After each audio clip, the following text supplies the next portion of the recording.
나만 너무 못났어. 나만 너무 찌질해. 남들 다 잘하는데. 남들 다 제때제때 졸업하는데. 나만 졸업 미룬 것 같아. 나만 너무 맨날 수정 먹고. 나만 너무 멍청한 것 같아.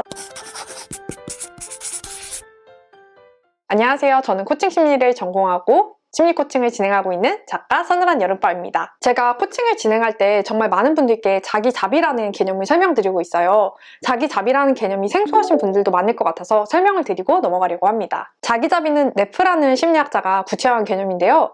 이분이 심리학 박사과정을 하다가 이혼도 겪고 너무 많은 힘든 일들을 겪으면서 명상을 공부하게 됐어요. 근데 이 명상을 하면서 불교에서 얘기하는 자기 자비, self-compassion이라는 개념을 알게 되었고 그걸 심리학적으로 구체화한 게 바로 자기 자비라는 개념입니다. 그래서 지금은 종교와 상관없이 심리학 분야에서 정말 인기가 많은 개념 중에 하나예요. 자기 자비는 자존감과는 달라요. 자존감은 자신에 대한 긍정적인 평가입니다. 여기서 중요한 건 평가라는 거예요. 그러니까 나에 대해서 잘했는지 못했는지를 끝없이 판단하는 과정이기 때문에 조금 지치고 피로할 수 있어요. 그리고 자존감의 문제점 중에 하나는 내가 늘 잘해야 된다, 평균 이상이어야 된다, 그래야지 나에 대한 좋은 평가를 할 수 있다 라고 이야기하는 거죠. 자존감이 높기 위해서는 내가 괜찮다, 잘하고 있다라는 믿음이 있어야 해요. 그런데 사실 우리 인생은 어떤가요? 잘할 때도 있고 못할 때도 있죠. 그러면 잘할 때는 내가 괜찮은 사람처럼 느껴지지만 못할 때는 내가 부족한 사람처럼 느껴질 수도 있어요. 그런데 자기 자비는 내가 잘하든 못하든지와 상관없이 나 자신을 있는 그대로 따뜻한 마음으로 바라봐주는 태도입니다. 실제로 자존감과 자기 자비를 함께 연구한 많은 심리학 연구들에서 자존감이 높은 집단보다 자기 자비가 높은 집단이 훨씬 더 인생의 역경에 유연하게 대처한다고 밝혀지고 있어요. 그래서 많은 심리학자들이 자존감보다는 자기 자비가 높은 것이 좀 더 심리학적으로 건강한 데 도움이 된다고 이야기하고 있습니다. 이번 시간에는 자기 자비에 대해서 이해해 볼 건데요. 이해하기 전에 오해부터 풀고 갈게요. 사람들이 자기 자비라고 하면, 특히 자신에게 친절한 태도라고 하면 오해하는 것들이 있어요. 제가 대표적인 오해 5가지를 가져왔는데요. 첫 번째는 나 자신에게 친절하면 원하는 목표를 달성하기 힘들 것이다 라는 오해예요. 나는 늘 나를 책망하고 비난해야 내가 원하는 목표에 도달할 수 있을 거야 라고 생각하는 거죠. 두 번째는 나 자신에게 친절하면 나는 이기적인 사람이 될 거야 라는 오해예요. 나한테 친절하고 나를 먼저 생각하면 다른 사람들이 나를 싫어하지 않을까? 라고 생각하는 거죠. 그리고 또 어떤 사람들은 나에게 친절한 것, 나에게 자기 자비적인 태도로 있는 것은 자기 연민에 불과하다. 내가 세상에서 제일 불쌍해. 내가 제일 힘들어. 불쌍한다. 이렇게 이야기하는 거라고 오해하시는 분들도 있어요. 네 번째는 강해지기 위해서는 자기에게 친절해서는 안 된다. 나를 죽이지 못하는 고통은 나를 더 강하게 만들 뿐이다. 라고 생각하고 스스로 자기 자신을 혹독하게 대해야 된다고 믿는 오해죠. 마지막으로 나에게 친절하면 나는 정말 방탕하게 살아갈 거야. 나 모든 것을 허락하면 나는 진짜 망가져 버릴지도 몰라. 라는 오해예요. 일단 자기 자비를 실천하기 위해서는 이 오해부터 풀고 넘어가는 게 중요합니다. 자기 자비에는 3가지 측면이 있어요. 첫 번째는 자기 친절, self-kindness입니다. 두 번째는 인간의 보편성을 인정하는 거고요. 세 번째는 고통을 수용하는 태도예요. 하나하나 어떤 것들인지 설명해 드릴게요. 첫 번째 자기 친절은요, 자기 자비에서 제일 중요한 측면 중에 하나인데요. 힘든 상황에 있는 친구, 내가 아끼는 사람이 힘든 상황에 있다 라고 했을 때 우리는 그 사람에 대해서 굉장히 따뜻하고 다정한 태도를 보이게 되죠. 마치 그런 태도로 나 자신을 대해주는 거예요. 우리는 누구나 다정함과 자비로운 태도를 경험해 본 적이 있어요. 나를 아껴주는 사람들, 나를 지지해주는 사람들, 그 사람들이 나한테 대하는 것처럼 나도 나를 대해주는 거예요. 예를 들어 제가 목표를 달성하지 못했을 때 제 친구들이 에휴, 서방 그럴 줄 알았다. 너 하는 꼬라지 보니까 딱 그렇게 될 줄 알았어. 라고 하는 친구는 제가 손절을 했겠죠? 그런데 제 친구들은 그렇게 얘기하지 않아요. 여러분들의 친구들도 마찬가지일 거예요. 아마 다정하고 따뜻한 태도로 속상하겠다. 괜찮아. 근데 너 진짜 많이 노력했잖아. 다음번에는 더 잘할 수 있을 거야. 근데 더 잘하지 못하더라도 네가 노력한 과정만으로도 너무 충분해. 이렇게 이야기해주겠죠. 바로 그런 말들을 자기 자신에게도 해주는 거예요. 두 번째는 인간의 보편성을 기억하는 것입니다. 여기서 말하는 인간의 보편성이란 뭐냐면 인간이라면 누구나 실수와 실패와 상처를 딛고 살아간다는 거를 인정하는 거예요. 우리는 흔히 실수하거나 실패를 했을 때 나만 너무 못났어. 나만 너무 찌질해. 남들 다 잘하는데. 남들 다 제때제때 졸업하는데. 나만 졸업 미룬 것 같아. 나만 너무 맨날 수정 먹고. 나만 너무 멍청한 것 같아. 라고 생각하기도 하죠. 근데 사실 안 그런 사람은 없거든요. 우리가 위대하다고 생각하는 모든 사람들 혹은 모든 평범한 사람들은 다 실수와 실패를 하게 됩니다. 왜냐하면 그게 인간이기 때문이에요. 인간이 만들어진 이래로 완벽한 인간은 단 한 번도 존재한 적 없습니다. 그래서 내가 특별히 나약하거나 무언가 잘못돼서 이런 고통을 겪는 게 아니라 인간이라면 누구나 겪을 고통들을 겪는다라고 기억하는 거죠. 그래서 마지막은 고통을 수용하는 건데요. 우리는 보통 고통이 나쁘다고만 생각해요. 고통은 잘못된 거고 피해야 되는 거라고 생각하죠. 하지만 자기 자비의 측면에서 본다면 인간의 삶에서 고통은 피할 수 없는 것이에요. 피할 수 없으면 즐겨라는 아니고요. 피할 수 없고 싫지만 그래도 받아들이면서 살아갈 수 있다라는 거죠. 예를 들어 저는 우울증이 있어요. 우울증이 있는 건 정말 피곤하고 짜증나고 힘든 일이에요. 하지만 그거에 불평하느라고 제 인생을 모두 다 쓰고 싶진 않아요. 그래서 저는 통계적으로 인류 중에 몇 %는 무조건 우울증이 걸린다. 근데 그게 나다.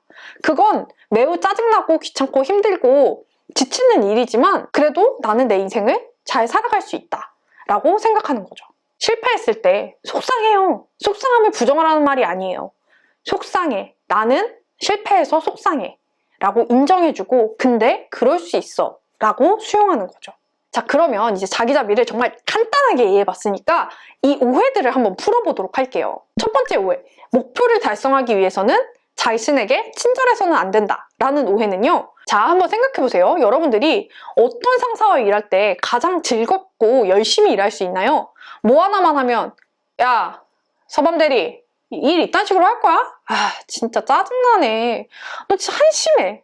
이런 상사와 반대로 내가 실수를 하거나 실패했을 때도 괜찮아. 그럴 수 있어. 근데 우리 앞으로 어떻게 하면 더 개선할 수 있을지 생각해보자. 라고 하는 상사. 이 둘 중에 당연히 후자와 일할 때 내 워크 퍼포먼스가 훨씬 더 좋을 거예요. 사실 나와 24시간 붙어있는 상사는 바로 나 자신이에요. 그러니까 당연히 내가 나한테 좋은 상사가 돼줄 때 내가 더 잘 일하고 더 목표를 잘 달성할 수 있겠죠. 실제로 저는 코칭 심리를 공부하기 때문에 목표를 달성하는 걸 굉장히 중요하게 생각해요. 그런데 제가 그 과정에서 코칭을 할 때 고객분들한테 늘 달성하고 싶은 목표가 무엇인지 여쭤봅니다. 그리고 그 목표를 달성하는 과정에서 제가 중요하게 강조하는 건 목표 달성의 과정은 수많은 시행착오가 있다. 그러니까 실패를 수용할 줄 알아야 도전할 수 있는 용기가 생긴다라고 말씀을 드려요. 그래서 여러분들도 정말로 내가 이루고 싶은 목표가 있다면 그 목표를 이루는 과정에서 크고 작은 시행착오, 실패를 하는 나 자신을 자비로운 태도로 수용해 줄 수 있을 때 더 용기를 내서 나아갈 수 있게 됩니다. 두 번째는 관계에 대한 건데요. 자기 자비를 실천하고 나 자신에게 친절하면 이기적인 사람이 되는 거 아닐까? 라는 오해예요. 이 오해는 일단 뇌과학적으로 틀렸습니다. 우리의 뇌는요, 자신에 대한 정보를 처리하는 과정과 타인에 대한 정보를 처리하는 과정이 매우 밀접하게 연결되어 있어요. 그러니까 사실 나한테 엄격한 사람은요, 남한테도 엄격해요. 나한테 엄격하고 남한테는 자비롭다? Nope. 가식일 가능성이 높습니다. 그래서 저는 이 비유를 말씀드리는데요. 우리가 비행기에서 위급 상황이 닥쳤을 때 항상 보호자 먼저 산소 마스크를 쓰라고 하잖아요. 그게 이기적인 행동인가요? 아니죠. 일단 내가 나한테 잘 대해주고 내가 좋은 상태에 있어야 남들에게도 좋은 사람이 될 수 있습니다. 실제로 연구 결과에서도 자기자비가 높은 사람일수록 더 타인과 긍정적인 관계를 맺었다고 해요. 만약 여러분들이 타인과 관계 맺는 것들이 어렵다면 일단 나 자신과 좋은 관계를 맺도록 노력해보세요. 그러면 타인과의 관계에서도 좀 더 수용적이고 허용적이 되는 나 자신을 발견할 수 있을지도 몰라요. 세 번째 오해는 자기 자비는 자기 연민에 불과하다라는 오해예요. 근데 이건 정말 오해인 게 자기 연민과 자기 자비는 개념 자체가 반대되는 개념이거든요. 자기 연민은 고통 속에 고립되는 거예요. 왜냐하면 세상에서 나만 제일 힘들어. 왜 나한테 이런 일이 생기는 거야? 이렇게 특별한 나한테 이런 일은 일어나선 안 돼! 라고 생각하는 게 자기 연민이라면 자기 자비는 힘든 일이 생겼을 때 인간인 이상 누구나 힘들다. 나한테도 힘든 일이 일어나는 게 당연하다. 난 특별하지 않아. 60억 인구 중에 한 명이야. 그러니까 당연히 나한테도 힘든 일이 생기지. 라고 고통을 통해 연대하는 게 바로 자기 자비입니다. 그래서 제가 제일 좋아하는 말 중에 하나가 모든 사람은 각자의 인생에서 각자의 전쟁을 치르고 있다. 그러니까 상대에게 친절하자 라는 말이에요. 자기 자비는 나만 고통스러운 게 아니라 남도 고통스럽다는 걸 인정하기 때문에 오히려 고통스러운 상황에서도 타인을 이해하고 친절을 베풀 수 있습니다. 네 번째 오해는요. 강해지기 위해서는 자기 자신에게 친절해서는 안 된다라는 오해예요. 근데 여러분 한번 생각해 보세요. 자기 자비의 개념 중에 하나가 고통의 수용이에요. 근데 고통을 회피하는 사람들이 더 강한 사람일까요? 아니면 고통을 수용하는 사람들이 더 강한 사람일까요? 당연히 고통을 수용하는 사람들이 더 강한 사람이겠죠. 실제로 자기 자비가 높은 사람들은요, 이혼, 트라우마, 만성 통증 등 다양한 삶의 역경에 대해서 더 잘 대처한다는 연구가 굉장히 많이 나왔습니다. 그러니까 나 자신에게 친절해질 수 있고 고통을 수용할 수 있는 게 진정으로 심리적으로 강한 거라는 거죠. 마지막으로 자기 자비를 실천하면 나는 나한테 모든 것을 허용해줘서 정말 흥청망청 살아가게 될 거야 라는 오해예요. 자기 자비는요, 나를 진심으로 아끼고 사랑하는 마음이에요. 내가 진심으로 아끼고 사랑하는 사람이 맨날 술 마시고 흥청망청 살고 그러면 잘했어 잘했어 너 진짜 잘하고 있어 이럴까요? 아니죠. 그 사람을 걱정하고 그 사람이 더 건강한 방향으로 살아갈 수 있게 도와줄 거예요. 제 고객분들 중에서도 이런 말 많이 하세요. 아, 코치님 저는 맨날 핸드폰만 하고 시간을 낭비하는데 저한테 친절해지면 더 그럴까봐 걱정이에요 라고 말씀을 하시는데요. 전 이렇게 말씀드립니다. 지금도 그렇게 살고 있지 않나요? 이미 자기 비난을 하면서도 핸드폰 사용에 대해서 변함이 없지 않나요?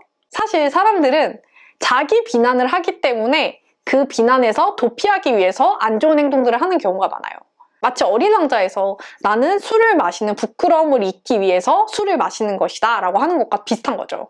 여러분들이 정말로 어떤 행동을 변화하고 싶으면요, 그 행동을 하는 자신을 이해하고 용서하셔야 돼요. 내가 집에 오면 핸드폰만 붙잡고 있다. 그래도 괜찮아.